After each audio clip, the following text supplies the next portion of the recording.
শুভ সকাল। আজকে কুয়াকাটা সমুদ্র বিচে এসে এমন একটি জিনিস দেখেছি যা আপনাদেরকে দেখানোর লোভ সামলাতে পারছি না।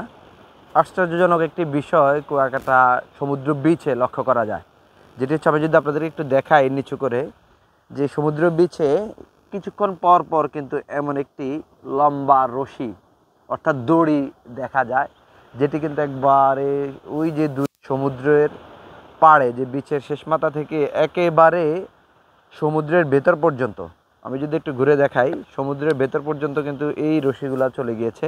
কিছুক্ষণ পর পর কিন্তু এগুলো রয়েছে এবং প্রত্যেকটি রশি একটি গাছের খুঁটির সাথে বাঁধা। কিছুক্ষণ পর পর কিন্তু আবার বালির নিচে রশিগুলো চলে যায়, আবার সমুদ্রের পাশে গিয়ে বালির উপরে উঠে আসে। এই রশিগুলো দিয়ে আসলে কি করে সেটা নিয়ে খুব একটা কিউরিসিটি কাজ করছিল।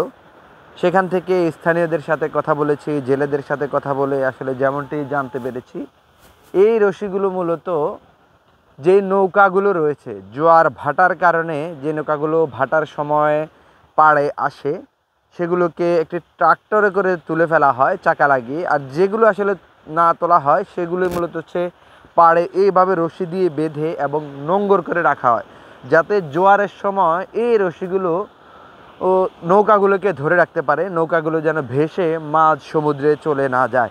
সেজন্যই কিন্তু এই রশিগুলোর ব্যবহার। অনেকে কিন্তু এসে এখানে আশ্চর্য হবেন যে এই রশিগুলো কেন আছে।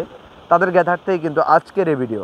রশিগুলোর একমাত্র কাজ হচ্ছে সমুদ্রে যে মাছ ধরা ট্রলারগুলো রয়েছে, নৌকাগুলো রয়েছে, সেগুলোকে বেঁধে রাখাই একমাত্র উদ্দেশ্য।